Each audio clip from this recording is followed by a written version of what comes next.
तो क्या हाल चाल मेरे बहन और भाई। शुरू करते हैं आज की पढ़ाई। तो मेरा नाम है आकाश। स्वागत है आप सभी को आपके अपने यूट्यूब चैनल R2C एकेडमी पर। तो आशा करते हैं कि आप सभी काफी कुशल मंगल होंगे। और आज आपके लिए फिर हम लेकर आ चुके हैं क्लास 10th का हिंदी चैप्टर 1। ठीक है, यह चैप्टर 1 है। इस चैप्टर 1 है गद्य खंड का। ठीक है, इससे पहले हमने काव्य खंड का चैप्टर 1, चैप्टर 2, चैप्टर 3, चैप्टर 4 यानी कि 4 चैप्टर अभी तक कंप्लीट कर लिया है। अगर आपने वह वीडियो नहीं देखा है तो उसका लिंक आपको हम डिस्क्रिप्शन बॉक्स में दे देंगे, जाकर वहां से देख लीजिएगा। और एक विशेष बात, अगर आपको यह वीडियो अच्छा लगे तो वीडियो को लाइक कर दीजिएगा, अपने दोस्तों के पास शेयर भी कर दीजिएगा। और लाइक करने से क्या होता है कि हम लोगों को मोटिवेशन मिलता है, जिससे हम लोग वीडियो को बनाने में और प्रोत्साहन मिलता है। ठीक है, तो अब हम बात करते हैं इम्पोर्टेंट बात की। अगर आपको हमारा वीडियो अच्छा लगता है और अगर आप हमारा कोर्स लेना चाहते हैं तो कोर्स लेने के लिए आपको डाउनलोड करना होगा R2C एकेडमी मोबाइल एप्लीकेशन को। ठीक है, R2C एकेडमी मोबाइल एप्लीकेशन को आप डाउनलोड कीजिए और वहां से जाकर आप हमारा क्लास 10th का कोर्स ले सकते हैं, जिसके लिए आपको प्राइस रखा गया है मात्र 499 रुपये। ठीक है, 499 रुपये रखा गया। लेकिन एक ऑफर चलाया गया आप लोगों के लिए, जो ऑफर है अप्लाई करना होगा आपको। कूपन कोड मिलेगा। कूपन कोड क्या है? R2C50। क्या डालना है? R2C50, R2C50। ठीक है, तो आपको यह कोर्स 499 में न मिलकर बल्कि मिलेगा 299 में। क्लियर है? तो हम लोग आशा करते हैं कि आपको कोर्स हमारा अच्छा लगेगा। तो जाकर एक बार विजिट कीजिए R2C एकेडमी मोबाइल एप्लीकेशन पे। और डीपीपी भी वहाँ पे मिलता है फ्री ऑफ कॉस्ट, जाकर डीपीपी के लिए वहाँ पे ले लीजिएगा, ऐप को डाउनलोड कर लीजिए। ऑब्जेक्टिव भी वहाँ पे फ्री ऑफ कॉस्ट मिल जाएगा। तो हम लोग चलते हैं वीडियो की तरफ, क्योंकि ज्यादा समय आप लोग का हम ले चुके हैं। तो आज का जो टॉपिक है वो होने वाला है श्रम विभाजन और जाति प्रथा। तो देखिए, श्रम विभाजन और जाति प्रथा का राइटर कौन है? भीमराव अंबेडकर जी है।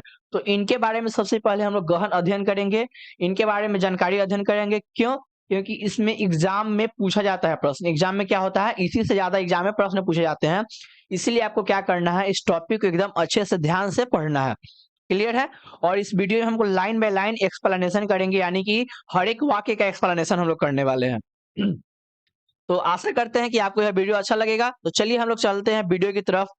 तो सबसे पहले बात करते हैं हम लोग लेखक के बारे में। तो लेखक का पहला यहाँ पे बारे में बात करते हुए हम देखेंगे लेखक का जन्म। ठीक है, यहाँ पे है बाबा साहेब भीमराव अंबेडकर का जन्म 14 अप्रैल 1891 ईस्वी में महू मध्य प्रदेश में एक दलित परिवार में हुआ था। देखिएगा, यहाँ पे क्या कह रहा है, बाबा साहेब भीमराव अम्बेडकर। इस बात को याद रखिएगा, बाबा साहेब कौन है? तो इस चैप्टर के राइटर है, जिनका जन्म जो है 14 अप्रैल 1891 ईस्वी को हुआ था। कब हुआ था? 14 अप्रैल 1891 ईस्वी को। कहाँ हुआ था? तो मध्य प्रदेश में हुआ था। कहाँ? महू, सॉरी मधु नहीं, महू। महू या मिहू बोला जाता है, महू मध्य प्रदेश में। और एक दलित परिवार में हुआ था। एक दलित परिवार में हुआ था, इस बात को आप याद रखिएगा। और यही है हमारे बाबा साहेब भीमराव अम्बेडकर। देख सकते हैं, इनका तस्वीर आपको यहाँ पे है। तो यहाँ पे इनका तस्वीर है। एक मिनट, एक मिनट, एक मिनट, सॉरी।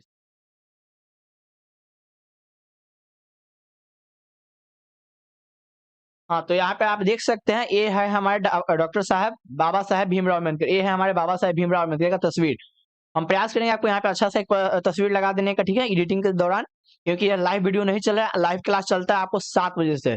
आप लोग 7 बजे से आना मत भूलिएगा, 7 बजे से आपका लाइव क्लास चलता है। ठीक है, मानव मुक्ति के पुरोधा बाबा बाबा साहेब अपने समय के सबसे सुपठित जनों में से एक थे। प्राथमिक शिक्षा के बाद बड़ौदा नरेश के प्रोत्साहन पर उच्च शिक्षा के लिए न्यूयॉर्क अमेरिका, फिर वहां से लंदन इंग्लैंड गए।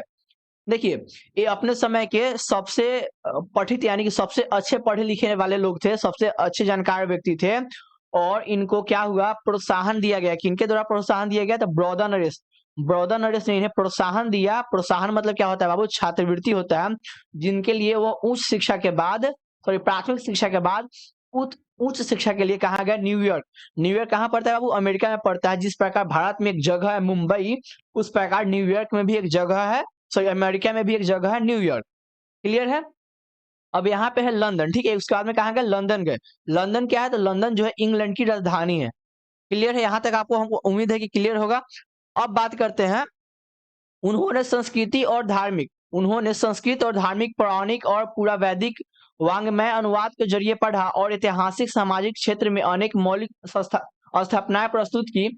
सब मिलाकर वे इतिहास मीमांसक, विधिवेता और शास्त्री, समाजशास्त्री, शिक्षाविद तथा धर्म दर्शन के व्याख्याता बनकर उभरे। ठीक है, क्या हुआ कि देखिए यहाँ पे उन्होंने संस्कृत में सभी धर्म संस्कृत का अनुवाद करके पूरा वैदिक जितने भी वैदिक है हमारे पूरा वैदिक जितने भी हमारे धार्मिक ग्रंथ है उन सभी को अध्ययन किया, वांग्मय को अध्ययन किया अनुवाद के जरिए।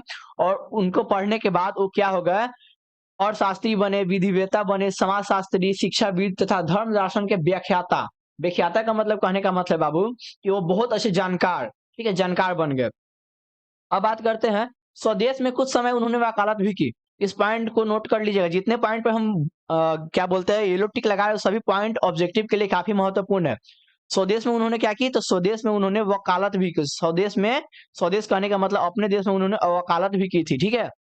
अब बात करते हैं समाज में राजनीतिक में बेहद सक्रिय भूमिका निभाते हुए उन्होंने अछूतों, स्त्रियों और मजदूरों को मानवीय अधिकार एवं सम्मान दिलाने के लिए अथक संघर्ष किया।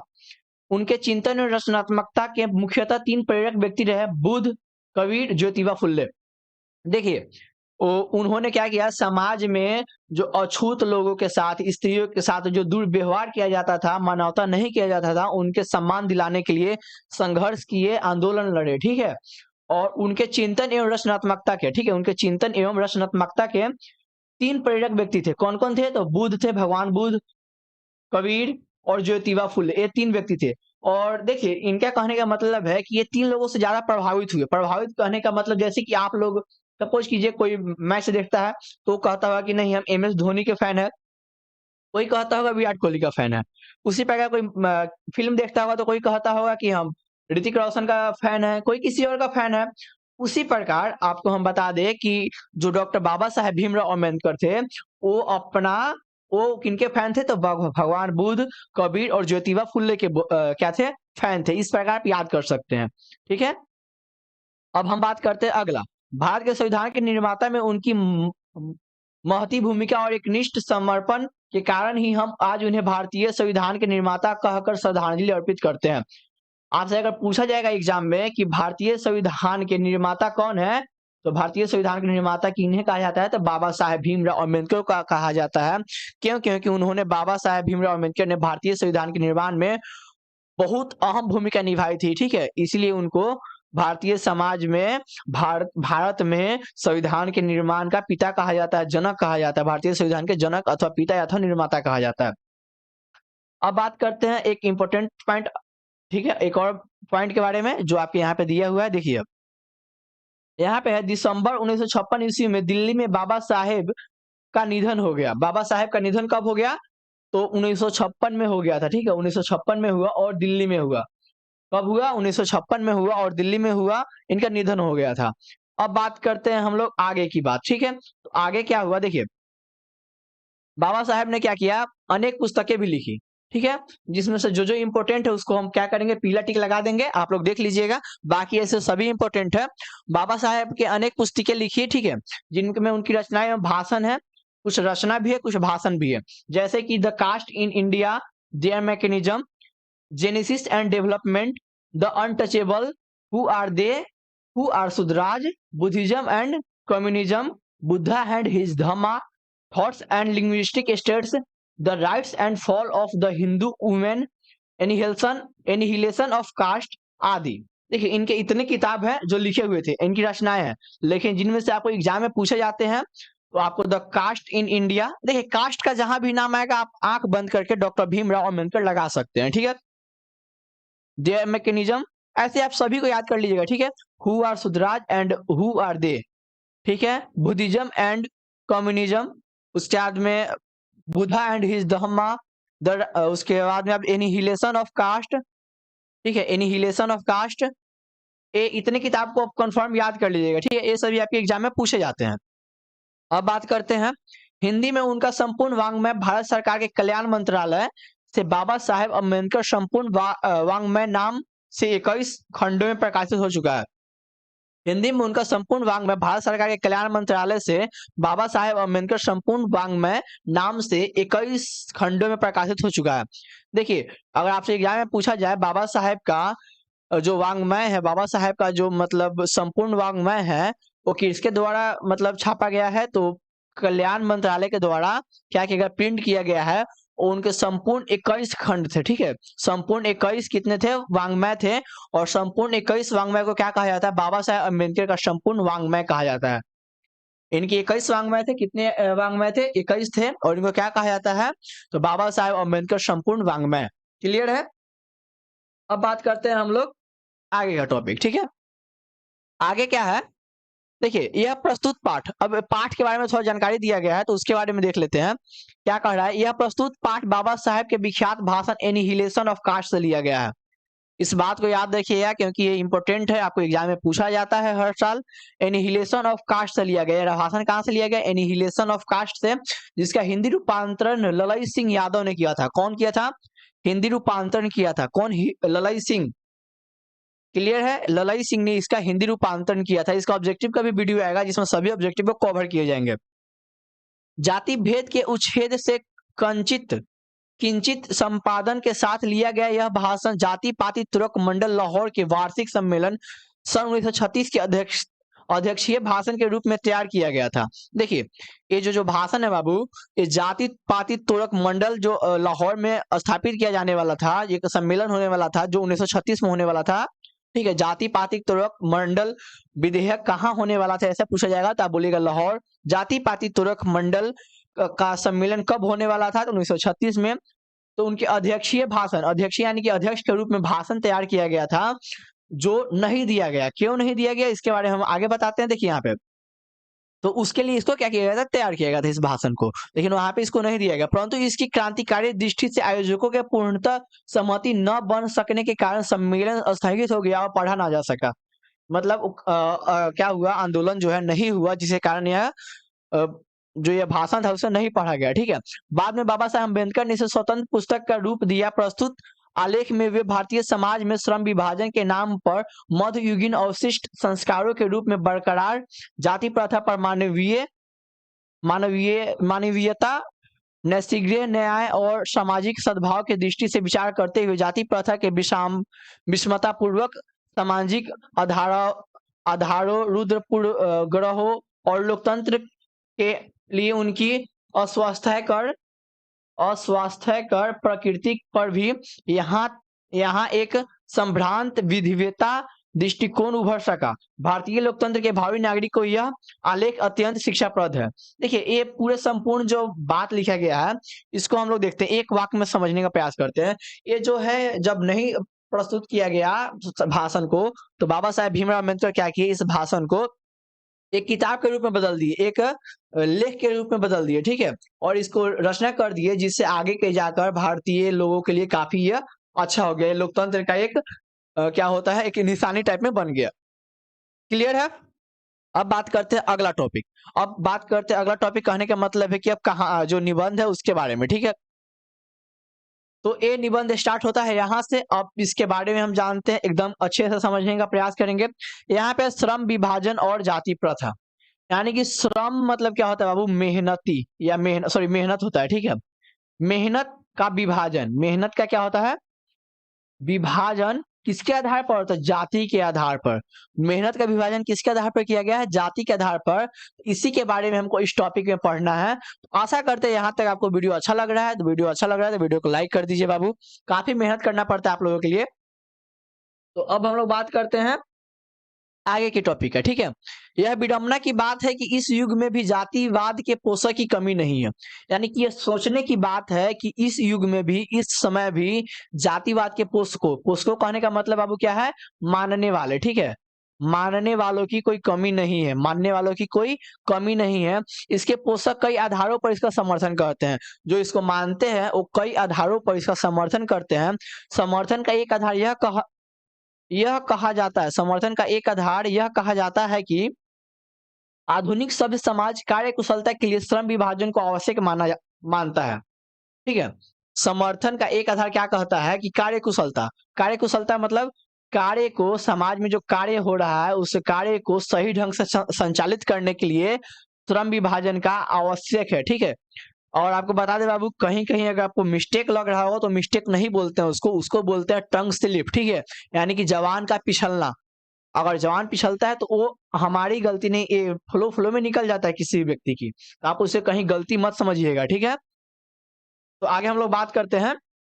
और चूंकि जाति प्रथा भी श्रम विभाजन का ही दूसरा रूप है, इसलिए इसमें कोई बुराई नहीं है। देखिए, मानने वाले लोग क्या कहते हैं कि अगर समाज में कार्यकुशलता नहीं रहेगा, कार्यकुशलता के लिए श्रम विभाजन क्या है, आवश्यक है, और श्रम विभाजन जाति प्रथा का दूसरा रूप है, इसलिए इसमें कोई बुराई नहीं है। लेकिन हम इसको आपको समझाने का प्रयास करते हैं। देखिए, कार्यकुशलता कहने का मतलब है कि अगर नाई नहीं होगा, सपोज कीजिए अगर आप हजाम नहीं होगा तो आप नाखून बाल कहाँ कटवाइएगा।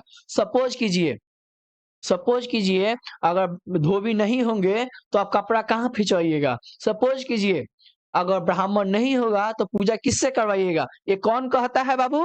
तो एक कहता है जो जातिवाद को मानता है वो लोग। वो कहता है कि ये सभी कार्य करने के लिए, कार्य को सही ढंग से संचालित करने के लिए कि श्रम विभाजन क्या है, आवश्यक है। ये सभी कार्य को करने के लिए क्या होना चाहिए, श्रम विभाजन जो है, श्रम विभाजन आवश्यक है। लेकिन श्रम विभाजन जो है, श्रम विभाजन किसका दूसरा रूप है? तो जाति प्रथा का दूसरा रूप है। जाति प्रथा का श्रम विभाजन दूसरा रूप है, इसलिए इसमें कोई बुराई नहीं है। ये कौन कहते हैं? जो मानते हैं जाति प्रथा रहना चाहिए। ठीक है, आगे बात करते हैं। इस तर्क के संबंध में पहली बात तो यह है कि यह आपत्तिजनक है कि जाति प्रथा श्रम विभाजन के साथ श्रमिक विभाजन का भी रूप लिए हुए है। श्रम विभाजन के साथ श्रमिक विभाजन, यहाँ पे देखिएगा बात गौर करने वाली, श्रमिक मतलब जो मजदूर है उसके भी विभाजन किया जा रहा है। जो जाति प्रथा है श्रम विभाजन का तो विभाजन कर ही रहा है। श्रम विभाजन यानी कि मेहनत का विभाजन, कार्य का विभाजन तो कर ही रहा है। यानी कि अगर आप धोबी है तो आप धोबी का ही काम करेंगे, इसके विभाजन तो कर ही रहा है। श्रम विभाजन तो कर ही रहा है कि आप धोबी है, धोबी काम करेगा। और उसके श्रमिक विभाजन कि आप धोबी है तो आप धोबी ही रहेंगे। ठीक है, श्रम विभाजन निश्चित ही सभ्य समाज की आवश्यकता है, परंतु किसी भी सभ्य समाज में श्रम विभाजन का व्यवस्था श्रमिकों के विभिन्न वर्गों में अस्वाभाविक विभाजन नहीं करती है। देखिए, श्रम विभाजन जो करना है कि कार्यकुशलता समाज के लिए सही है, उसके लिए कोई दिक्कत नहीं है। लेकिन श्रम विभाजन करके क्या करना है, किसी का श्रमिकों का विभाजन कर रहे हैं, वो कहीं रूप से आवश्यक नहीं है, वो कहीं रूप से सही नहीं है। भारत की जाति प्रथा का एक और विशेषता यह है कि यह श्रमिकों का अस्वाभाविक विभाजन ही नहीं करती, बल्कि विभाजित वर्गों को एक दूसरे की अपेक्षा ऊंच नीच भी करार देती है, जो विश्व के किसी भी समाज में नहीं है। भारत में सबसे बड़ा बुराई क्या है? देखिएगा, श्रम विभाजन में आप तो एक श्रम विभाजन कर रहे हैं, श्रम विभाजन के बाद में क्या कर रहे हैं, श्रमिकों का भी विभाजन कर रहे हैं। श्रमिकों का विभाजन करने के बाद में आप उसके साथ ऊंच नीच की बर्ताव कर रहे हैं। ऊंच नीच कहने का मतलब छुआछूत, ऊंच नीच की बर्ताव कर रहे हैं। ये तो बिल्कुल गलत बात है ना, ये तो बिल्कुल गलत बात है। यही कहना चाह रहा है लाइन, ठीक है, कि जो श्रम विभाजन है, एक तो आप श्रम विभाजन कर रहे हैं, उसका श्रमिक विभाजन भी कर रहे हैं। श्रमिक विभाजन के बाद में आप जाति का भी विभाजन कर दे रहे हैं, ऊंच नीच का भी विभाजन कर दे रहे हैं। ये बिल्कुल सही नहीं है, ये कहना चाह रहा है। ठीक है, अब हम लोग बात करते हैं कि यह जो जातिवाद है पूरे विश्व में कहीं नहीं है, यह सिर्फ भारत में है लेखक के अनुसार। अब बात करते हैं अगला बात, जाति प्रथा को यदि श्रम विभाजन मान लिया जाए तो यह स्वाभाविक विभाजन नहीं है। लेखक कहते हैं कि श्रम विभाजन को अगर स्वाभाविक विभाजन मान लिया जाए, ठीक है, सॉरी, जाति प्रथा को श्रम विभाजन मान लिया जाए तो यह स्वाभाविक विभाजन नहीं है। लेखक क्या कहते हैं, तो सुनिएगा बात को, एक मिनट रुकिए। तो अब हम लोग बात करेंगे। देखिए यहाँ पे यह स्वाभाविक विभाजन नहीं है, क्योंकि अगर जाति प्रथा को श्रम विभाजन मान लिया जाएगा तो ये सही नहीं होगा, किसी भी ढंग से सही नहीं होगा। क्यों नहीं होगा, इसके बारे में हम लोग आगे देखते हैं। देखिए आगे क्या कह रहा है, यहाँ पे देखिएगा बात को, क्योंकि यह मनुष्य के रुचि पर आधारित नहीं है। क्यों यह सही नहीं होगा? क्योंकि यह मनुष्य के रुचि पर आधारित नहीं है। सपोज कीजिए अगर आप सपोज कीजिए कि आप क्या है, आप धोबी है, ठीक है। धोबी कहने का मतलब है कि जो कपड़ा साफ करता है, लेकिन आपको कपड़ा साफ करने में इंटरेस्ट नहीं है। क्या है, कपड़ा साफ करने में आपको तनी भी इंटरेस्ट नहीं है। तो आप क्या करना चाहते हैं, आप चाहते हैं कि नहीं हम करेंगे बाबू, हम क्या करना चाहते हैं, हम बनिया का काम करना चाहते हैं, यानी कि हम बिजनेसमैन बनना चाहते हैं, हम व्यापार करना चाहते हैं। हम क्या करना चाहते हैं, व्यापार करना चाहते हैं। लेकिन यह समाज क्या है, यह समाज श्रम का विभाजन कर दिया है। यह समाज क्या कर दिया है, श्रम का विभाजन कर दिया है, जिसके कारण आप व्यापार नहीं कर सकते हैं। सपोज कीजिए आप क्या है, बढ़ई है, क्या है, बढ़ई है, आपको कारपेंटर का काम करना है, यानी कि आपको पलंग कुर्सी ये सब बनाना है, ठीक है, पलंग कुर्सी बनाना है, लेकिन आपको इसमें इंटरेस्ट नहीं है, आपको ये अच्छा नहीं लगता है पलंग कुर्सी बनाना, तो आप क्या करना चाहते हैं, आप करना चाहते हैं कि नहीं हम पूजा कराना चाहते हैं, तो आप पूजा नहीं करा सकते हैं, क्योंकि पूजा जो है सिर्फ ब्राह्मण करा सकते हैं, ब्राह्मण करा सकते हैं, ठीक है।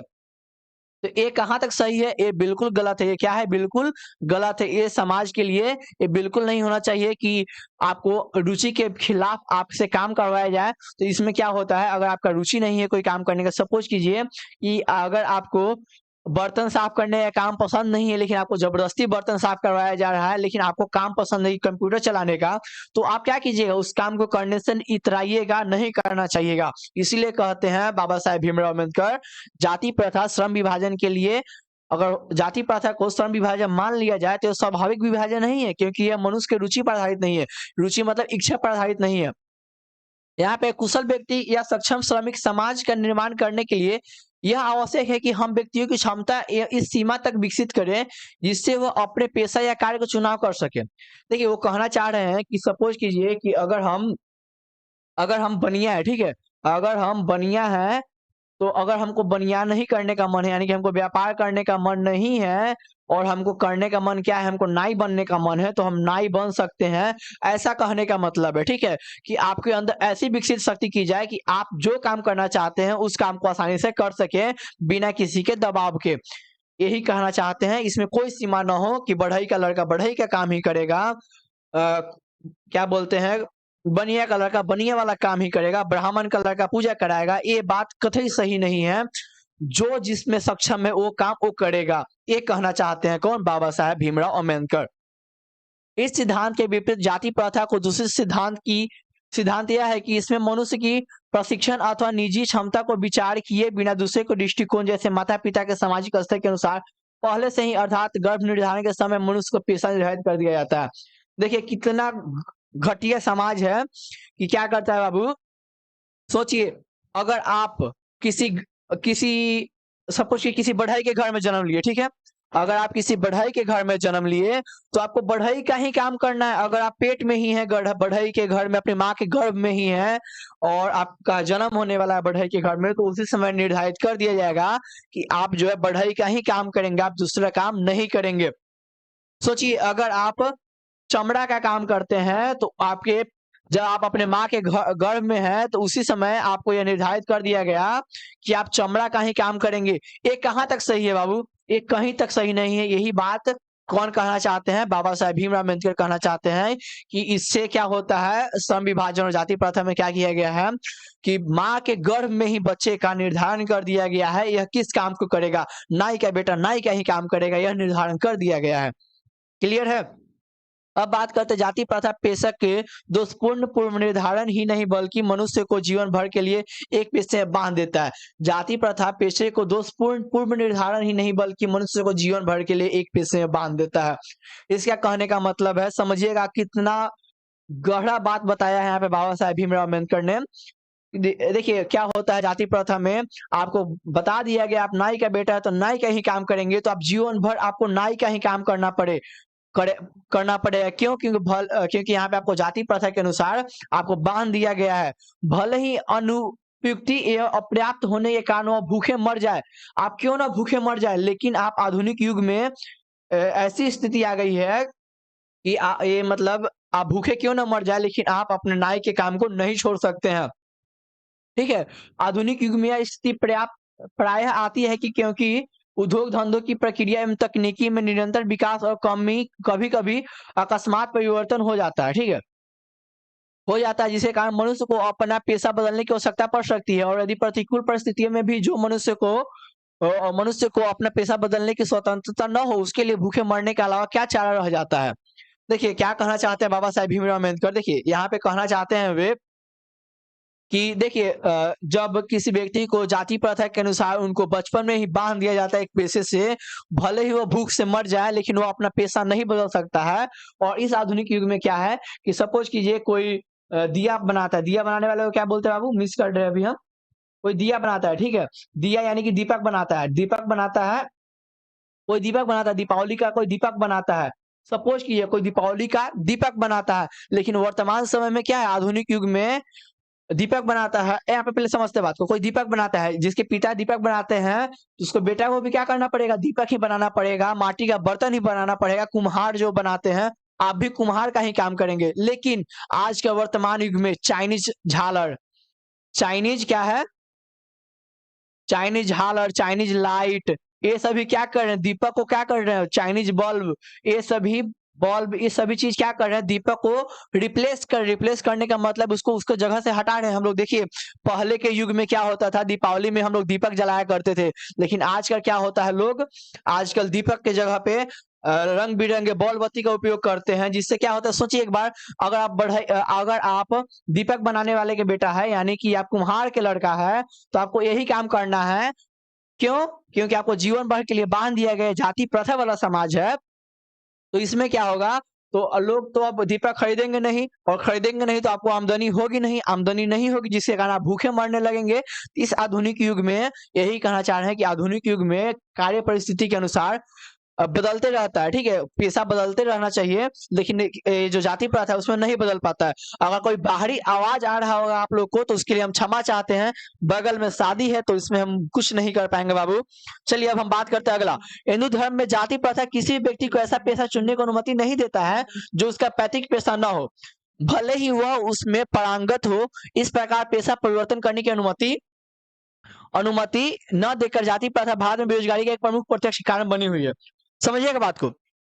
देखिए हिंदू धर्म में जाति प्रथा किसी व्यक्ति को ऐसा पेशा चुनने की अनुमति नहीं देता है जो उसका पैतृक पेशा ना हो, भले ही उसमें पारंगत ना हो, ठीक है।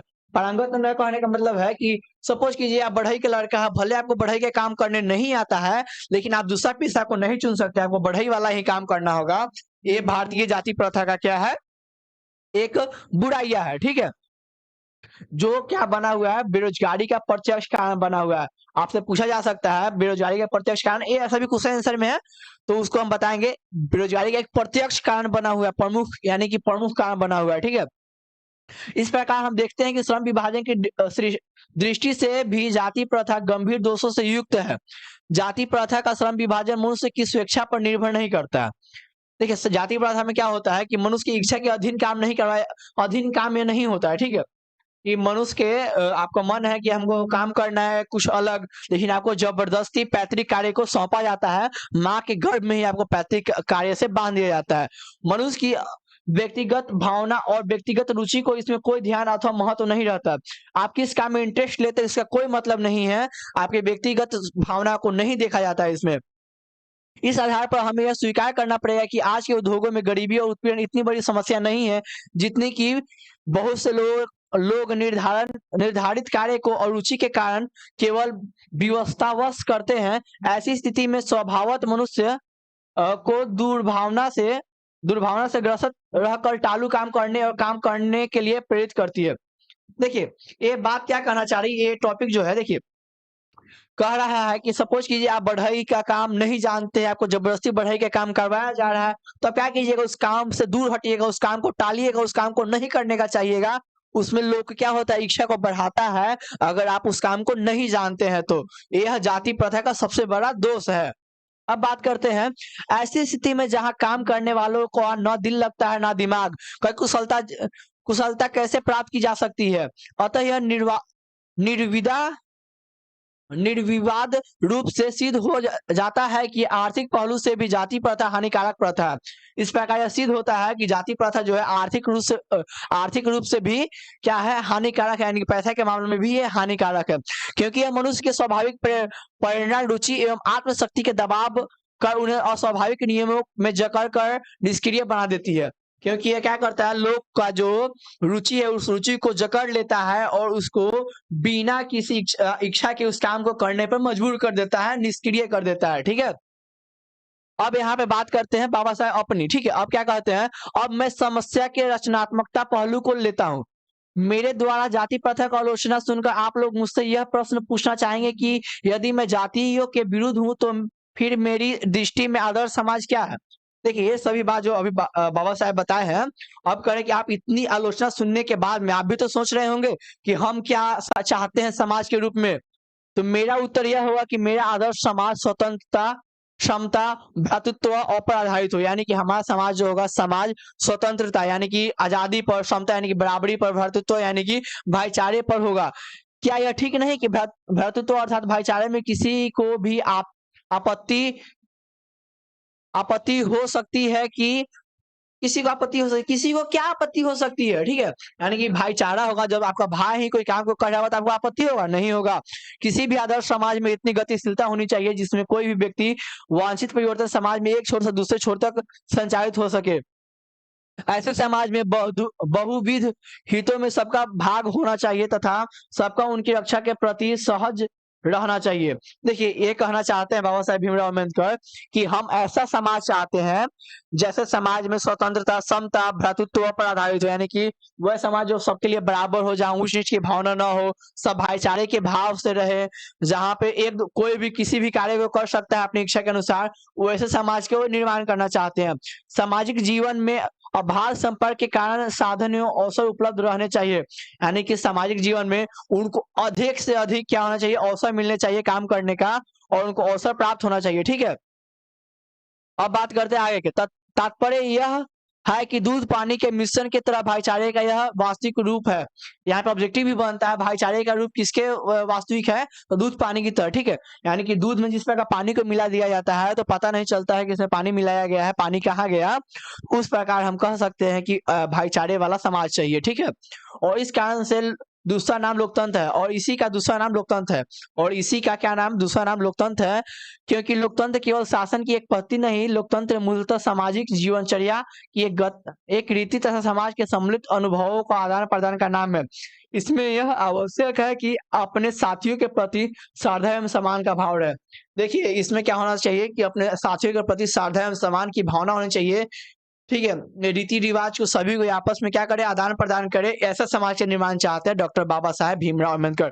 आशा करते हैं कि यह वीडियो आपको अच्छा लगा हो तो वीडियो को एक लाइक कर दीजिए। आप लोग का लाइक हम लोग को मोटिवेशन बढ़ाता है। और R2C अकेडमी मोबाइल एप्लीकेशन को डाउनलोड करना मत भूलिएगा, और R2C 50 कोड यूज कीजिए, और 499 का कोर्स मात्र 299 में कुछ दिनों के लिए जाइए और परचेज कीजिए। तो आज के लिए इतना ही, फिर मिलेंगे अगले वीडियो में। जय हिंद।